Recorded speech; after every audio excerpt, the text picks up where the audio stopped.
G'day, it's Pete here, and I'm back with Renee Cooper for Hand of the Week.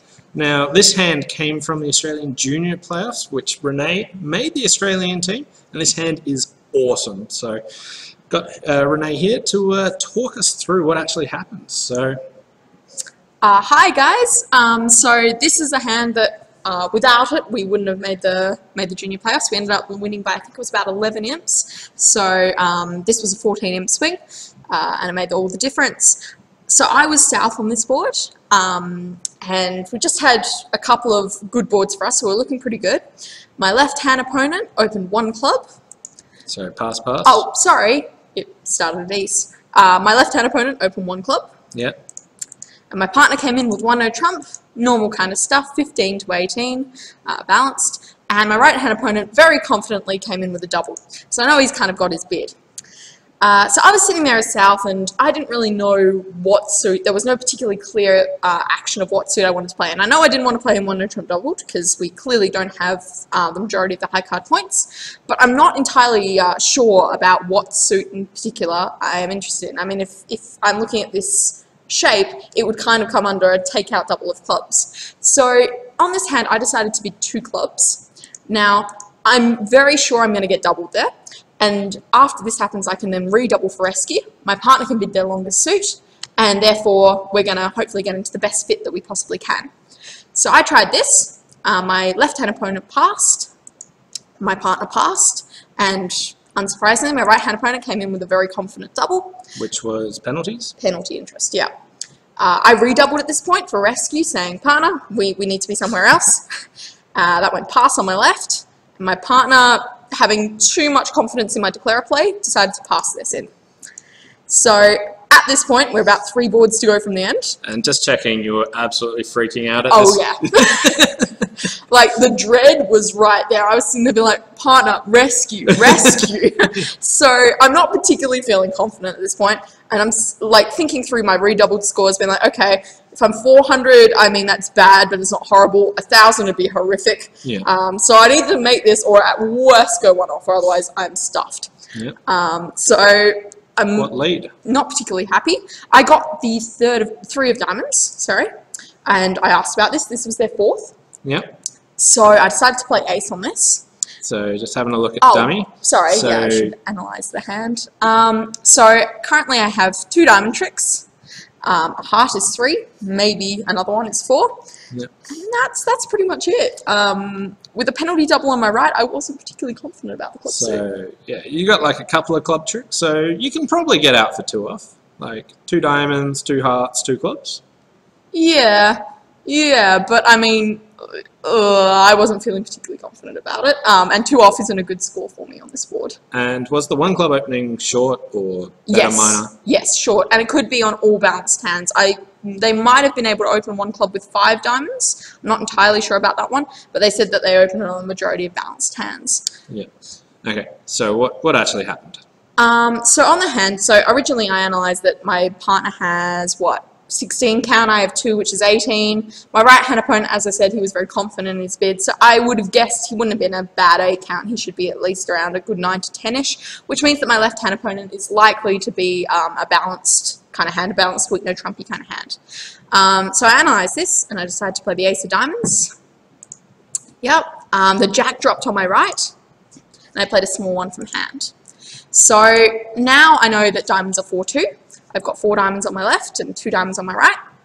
And again, I don't really know where to go at this point. I don't have a clear action of where I'm wanting to, what suit I'm wanting to play on. I'm kind of hoping that something nice will happen from the defense. So I decided to play a small spade at this point. My right-hand opponent played low, and I put in the 8, and my left-hand opponent won with a queen. Mm-hmm. So currently, yep, nothing's really gone amiss. And then my left-hand opponent switched to the ace of clubs. Yep. I played a small one on that, small one on my right, and I played a low one from hand. And they played another club. Yep. So at this point, I can't, I really didn't want to run it, but at the same time, I can't, if I'm wanting to get out for only 2 trump losers, I have to play low on this. If I play the king, for example, I now have the queen and the 9 to lose. Yep. So I played a small one, my right-hand opponent played the queen, and my 10 dropped. Mm-hmm. At this point, So there's good news. You now got 3 club tricks, 2 This is diamonds, and still looks like 2 two hearts. hearts. So I'm up to 7. We're now down 1. Yeah, minus 400. Still not the best score, but I'm getting there. At this point, my right-hand opponent played the ace of spades. I followed bottom hand. My left-hand opponent played small, and yep, I followed from dummy, and the jack of spades. And at this point, yep, small from my left-hand opponent, and I kind of went into the tank for a while. I'm trying to figure out the squeeze. I did get the squeeze going, yeah. So at this point, it went spade to the 8 and queen, and so I kind of understand that my left-hand opponent has the king of spades in this, at this point. Similarly, if my right-hand opponent had ace, king, jack of spades, he might not have played low on the first trick, and he definitely wouldn't have played ace of spades, jack of spades. He probably would have played ace of spades, king of spades. So from this, I know that my left-hand opponent had started with the king, queen of spades. Here's the ace of clubs. So if I'm picking him to be a weak, no trump kind of hand, he's got to kind of have at least one more king. Similarly, because my right-hand opponent had such a very confident double, I know that he hasn't got a bad hand for it. So I'm predicting that they're going to be about 12 and 10. Also, as my right-hand opponent has turned up with a jack of hearts, jack of diamonds, if my left-hand opponent had the queen of diamonds, that will give him an 11 count. Balanced 11 counts, it's hit and miss on whether they open it. So I thought it was most likely that my left-hand opponent had the king of hearts, which meant my right-hand opponent had the queen of diamonds. So that was my analysis of the hand. I went, this hand's probably a weak no trump. This hand has a very confident penalty double. This must be the allocation of points, and therefore could infer both the shape and the distribution of the points around the table. So quick recap. You know, diamonds are 4-2, with East having 2 diamonds. Shown up with the jack of diamonds. Yep. You know, West has 4 spades to the king, queen. Yep. You know, West had a doubleton club with the ace. Yep. And you know, West has about another 3 points or so. Yes, exactly. So from this, I went, okay, my left-hand opponent has 4 spades, king, queen, 4th, and that was because the way my right-hand opponent played ace of spades, jack of spades, and didn't play a high spade on the first one. Yep. I know my left-hand opponent has 4 diamonds because of their lead 4ths. Yep. I know that they have 2 clubs because they played ace of clubs club, and my right-hand opponent had a penalty double. So I went, okay, left-hand opponent has a 4-3, 4-2. Yep. And therefore could infer that my right-hand opponent had all the rest of the cards.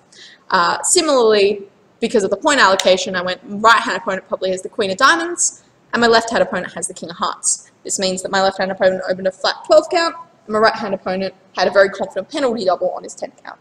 Yep. So that was my analysis of the hand. So what did you do from here? Thought about all my squeeze options, and then I decided to rough. Yep. So now I'm going to be drawing some trumps, and I've got to find 2 pitches from south.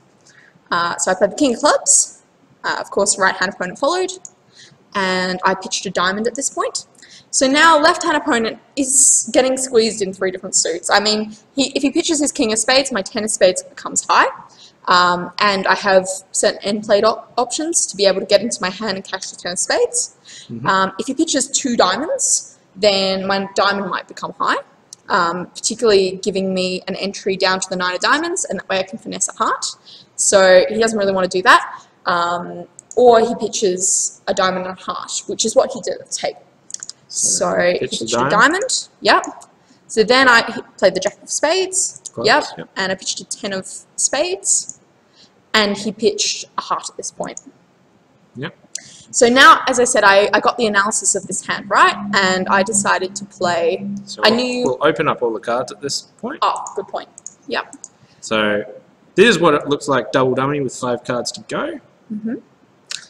So what? So. Yeah. So at this point, I knew that my right-hand opponent is likely to have 1 diamond, the queen of diamonds, hopefully, and 4 hearts. And my left-hand opponent has just pitched a heart, and because of my analysis of his shape, I know he only has 2 hearts. So at this point, I played a low diamond from dummy. My right-hand opponent was forced to win with his queen. I followed suit, and as did my left-hand opponent. And at this point, my right-hand opponent is end played to playing hearts. He must play a heart, because he only has hearts left. However, because my left-hand opponent was forced to pitch those hearts away, that heart away, I can finesse it around to the jack. I play the ace of hearts to drop his king, and now I have the king of diamonds and the heart to the queen in order to make 8 tricks. And what's that score? 760. 760. Nice. I think it was something starting with 7. I was very happy about it. So quick look at their last discard. So Jack of clubs, you pitch the 10 of I spades. pitched a 10 of spades. What if they pitch a spade here? What can you do? I can play the king of diamonds and a diamond. So And then West would be end played to lead a heart. So if they need to lead a heart, I can just play small and dummy around to my queen, and now I play small heart to the jack and the ace of hearts. And if they pitch a diamond, then your 6 of diamonds good. Yep, so they're kind of exactly. just forced into pitching the way they did. And then you had to do the duck of diamond, not king of diamonds diamond, because then they would have been able to get out by just cashing their king of spades. Exactly, for one off. Yeah, so it's kind of this weird position where I'm squeezing my left-hand opponent, and based on what he pitches, I have to choose which hand to end play. Whether I want to end play my left-hand opponent to lead around to my hearts, or I want to end play my right-hand opponent to force a finesse on hearts. So low heart, you just played low. Low, king. Oh, I think he played the 10 at the table, sorry. It's neither here nor there. Yeah. I won the jack, ace of hearts, small, small. The king is forced, so now I just cash the king of diamonds. And my queen of hearts is now high. Nice. Anyway, well played and well deserved making the Aussie Thank Junior you. team. So, 760, I got my score right. hope you enjoyed this hand of the week, and we'll see you next time. Thank Bye you. for now.